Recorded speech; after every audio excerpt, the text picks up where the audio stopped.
बहुत बहुत शुक्रिया, आरिफ का भी बहुत शुक्रिया, क्योंकि आरिफ ने मुझे कई बार प्रोग्राम के लिए बुलाया और माजरत के साथ में कोई भी प्रोग्राम में नहीं आ पाई। आज पहली बार इस प्रोग्राम में शिरकत करिए। तो हमारे जो न्यू कवर्स, जो राइटर थे, जो शायर थे, उन्होंने बहुत ही बेहतरीन और बाखूबी पढ़ा था कलाम, जो बहुत ही अच्छा लग रहा, अच्छा महसूस हो रहा है, क्योंकि मैं सुनना ज्यादा पसंद करती हूँ लोगों को।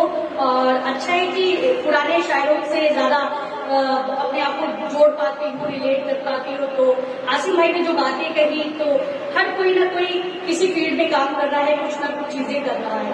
आज जो हम चर्चा कर रहे हैं, आज जिस माहौल में बैठे, जो माशरा हम देख रहे हैं, किस तरह से हर दिन हर रोज एक लड़की के साथ, एक महिला के साथ, एक बच्ची के साथ बलात्कार की घटनाएं हो रही है, तो ये हमें बहुत जोर देती है अंदर से कि हम करें तो करें क्या।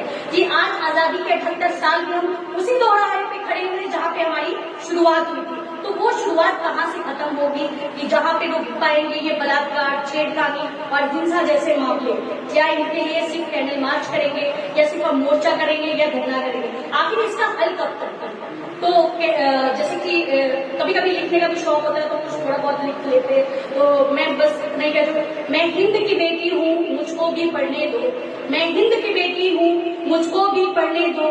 मुझको भी रजिया, मुझको भी बेगम, मुझको भी लक्ष्मी बनने दो। मैं हिंद की बेटी हूँ, मुझको भी पढ़ने दो।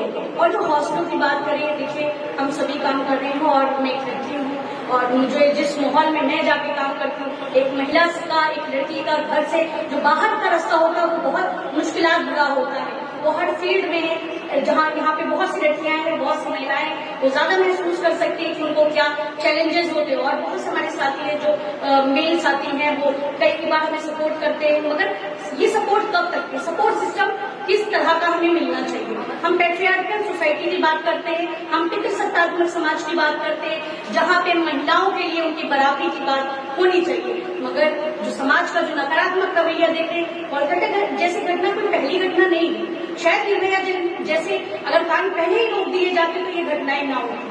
मुझे लगता है कि हमें बात करने की जरूरत है, हमें हमारे घर के लड़कों से बात करने की जरूरत है, हमारे घर के पुरुषों से बात करने की जरूरत है। जब तक हम बात नहीं करेंगे, तब तक ये माहौल ऐसे ही बने रहेगा, ऐसी घटनाएं रुकने वाली नहीं है। क्योंकि ये कोई मतलब आप सुबह पेपर उठाइए और पेपर के हर दूसरे पन्ने पे बलात्कार, छेड़खानी, और मैं आपको बता दूं जो NHFS और बहुत सर्वे होते हैं, जहाँ पे आप देखेंगे हर 3 मिनट पर एक बलात्कार की घटना होती है। ये वर्ल्ड वाइड होता है कि जहाँ पे लड़की के साथ तो आप सोचिए कि ये कैसा समाज है, ये कैसा विलक्षित समाज है, जहाँ पे महिलाओं के लिए, लड़कियों के लिए मतलब कोई संवेदनशीलता ही नहीं रहेगी। हम अपने घर में भी बेटियों को भी समझ नहीं रहे, हम उनका हक देने की बात ही नहीं कर रहे।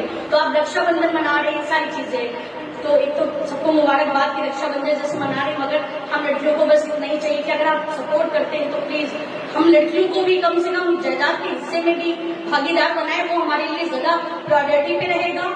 जिस तरह से आप लड़कों की परवरिश करते हैं, वैसी लड़कियों की परवरिश करें। अगर हम अपने घरों में ही अगर परवरिश करने में ही जेंडर गैर बराबरी करेंगे, तो मुझे लगता है एक समतल नहीं हो पाएंगे। तो हमें निकल के आना पड़ेगा, हमें बात करनी पड़ेगी। हमें सिर्फ सोशल मीडिया पे या ऐसे कहने से या भाषण देने से मुझे लगता है ये घटनाएं नहीं रुकनी। हमें अपने आसपास अगर हमें लगता है किसी महिला के साथ अगर, तो हम क्यों स्टेप नहीं लेते हैं कि सड़क पे अगर कोई लड़की को कोई लड़का परेशान कर रहा है, हम उससे सवाल भी पूछ सके। कोई टैक्सी में बैठे कोई नहीं कुछ कर रहा है, तो कोई नहीं मार रहा है लड़की को। तो आप सोचिए कि मोलेस्टेशन और ये जो छेड़खानी होती है, तो हम हर रोज हम लोग के लिए आम जैसी बात हो गई है। तो जैसे भी व्याख्या ने जो पढ़ा था कि आप जब लड़की बनकर सोचेंगे ना, तब आपको महसूस होगा कि वो दर्द क्या होता है।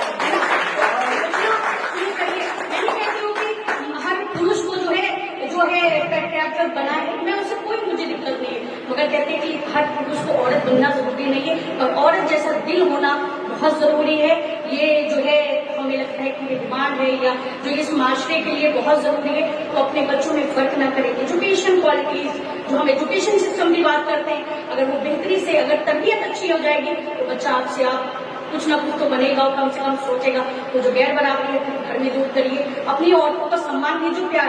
हमें कुछ नहीं चाहिए आपसे, हम आपकी रिस्पेक्ट करते हैं, सारी चीजें करते, सुबह से लेकर शाम तक जैसे कहा कि करते क्या है, करते तो बहुत कुछ है, क्योंकि फ्री में नौकर भी नहीं आता है ना।